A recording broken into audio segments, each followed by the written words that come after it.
اللہ تعالیٰ آپ کا کام کرے.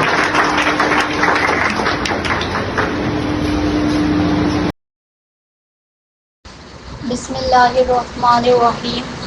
السلام علیکم ورحمۃ اللہ وبرکاتہ. سب سے پہلے تو میں سرافزان خان کا بہت زیادہ شکر گزار ہوں جو ہر دفعہ ہمیں پروگرام میں انوائٹ کرتے ہیں، لیکن کچھ مصروفیات کی وجہ سے نہیں آنا ہو سکا، لیکن آج میں آپ سب کے درمیان موجود ہوں. سب سے پہلے تو سرافزان خان کو میرا سلام ہے، وہ جس مستقل مزاجی کے ساتھ کام کر رہے ہیں، یہ ان کی آواز بنے جن کی آواز کوئی نہیں بنتا. اور اگر ہم دیکھیں تو آج کس نمبر 26 ہے، یعنی کہ 26واں مہینہ ہے مسلسل فنڈ دینے کا، اور قرآن اندازی بھی کی جاتی ہے. اور قرآن اندازی کا کس نمبر ہے؟ 11.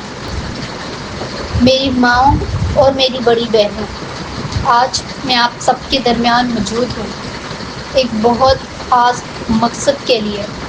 آپ وہ عظیم خواتین ہیں جنہوں نے زندگی کی مشکل ترین آزمائشوں کا سامنا کیا، جنہوں نے اپنے سروں سے سایہ کھو دیا مگر ہمت اور صبر کا دامن نہیں چھوڑا.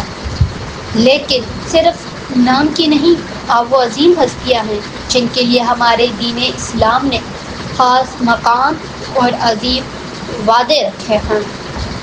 قرآن مجید میں اللہ تعالیٰ فرماتے ہیں سورۃ بقرہ میں، بیواؤں اور یتیموں کی کفالت محض ایک سماجی ذمہ داری نہیں بلکہ ایک روحانی نعمت ہے.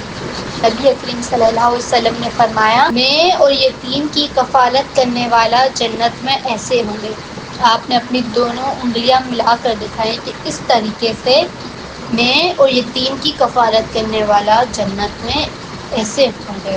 آپ سب کی یہ امداد جو ہر مہینے آپ تک پہنچائی جاتی ہے، صرف ایک مالی مدد نہیں بلکہ ایک دلی اعتراف ہے کہ آپ تنہا نہیں ہیں.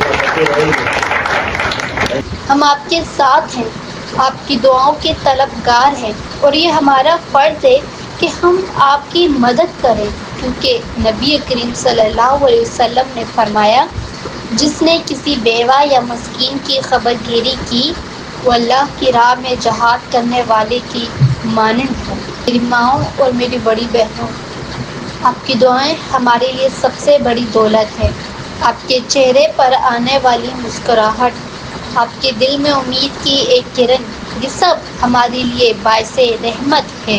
تو میں یہی کہنا چاہوں گی کہ سر افضل خان جو ہیں اور باقی سب لوگ جو آپ سب کے لیے مدد کریں، تو میں چاہوں گی کہ آپ اپنے بچوں کو ان کی تعلیم اور تربیت پر جو ہے بہت زیادہ توجہ دیں، کیونکہ تعلیم اگر ہم دیکھیں اندھیرے میں ایک روشنی ہے، اور یہی ہمیں اس اندھیرے سے نکال کر آگے بڑھا سکتے ہیں. اور میری خواہش ہے کہ آپ اپنے بچوں کو ایسی تعلیم اور تربیت دیں کہ وہ بڑے ہو کر آپ سب خواتین کی طرح، آپ سب کی طرح ان خواتین کی بھی وہ مدد کریں.